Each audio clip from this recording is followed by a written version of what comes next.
Forever and Always, The Ever Trilogy, Book 1, written by Jasinda Wilder, narrated by Piper Goodeve and Gabriel Vaughn. Chapter 1, Somewhere Out There. Caden. It's always the hands that mess me up. I can never get the fingers right somehow. It's something about the proportions between the knuckles and the way the fingers are supposed to curve when at rest. I had an entire sketchbook full of failed attempts. Even at that moment, in the passenger seat of Dad's F-350, I was sketching out another attempt, my 10th so far, and we weren't even to grayling yet. This one was the best yet, but the middle knuckles of the last two fingers looked awkward, like they'd been broken, which gave me an idea. I glanced over at Dad, who was driving with his left hand, the right hand resting on his thigh, fingers tapping to Montgomery Gentry on the radio. "Dad?" A sideways glance and a raised eyebrows were the only acknowledgement I got. "You ever broke your fingers?" "Yeah, broke most of my left hand, matter of fact." Dad took the wheel with his right and showed me his left hand. The knuckles were bulbous, the fingers crooked. "Didn't get 'em set right, so they've always been kind of fucked up." "How'd you break 'em?" The fingers in question scratched at a shaved scalp, the stubble of a receding hairline whisking under his nails. "Me and your Uncle Jerry were out in the back 40, riding the fence line checking for breaks. My horse got spooked by a snake. He threw me, except my hand was tangled in the reins. Dislocated most of my fingers. Then when I hit the ground, his hoof landed on the same hand, broke the middle two pretty good. Your Gramps is a hard ass, and I knew he'd wallop me good if I came back without the job done. So I set the broke fingers best I could. There was a busted fence post, see, way out at the far corner, and Dad's prize thoroughbred kept getting out. Jerry and I fixed the break and went home. I never told Dad about my fingers, just had my mom wrap 'em up for me. Never really healed right, and even now when the weather's shitty, my hand aches."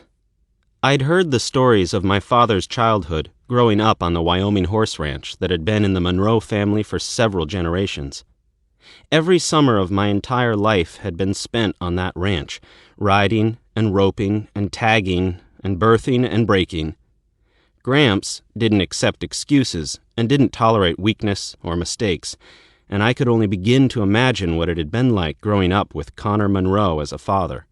Gramps was a tall, silver-haired, iron-hard man. He'd served in both Korea and Vietnam before returning to work the ranch. Even as his grandson, I was expected to pull my weight or go home. That meant up before dawn, to bed past sunset, the entire day spent out in the field or in the stables, rarely even sitting for lunch. At 14, I was tanned, muscled, and, I knew, hardened to the point of looking older than I really was.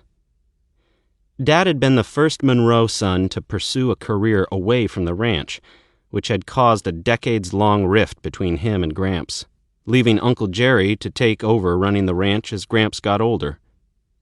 Dad left Wyoming after high school, moving to Detroit on his own to become an engineer.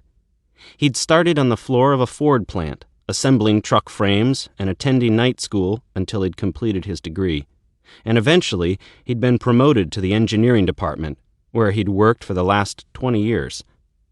Despite his decades as an engineer, Dad had never really lost the wild-edged intensity of his upbringing. "Why the questions about my fingers?" he asked. I shrugged, tilted the drawing into his line of sight. "I can't get these damn fingers to look right.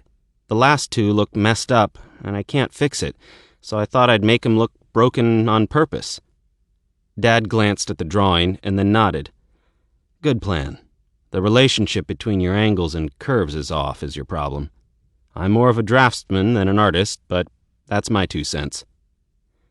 I made a surreptitious study of Dad's broken fingers again, adjusted the knuckles on the pencil-rendered hand, making them look misshapen and lumpy, then worked on the tips of the last 2 fingers, curving them slightly to the left, zigzagging the 4th finger to resemble Dad's. When I was done, I held up the drawing to show him. Dad cut his eyes to the drawing and back to the road. To keep listening to this audiobook, I've left you a link in the description so you can do it, at no cost thanks to Audible's 30-day free trial.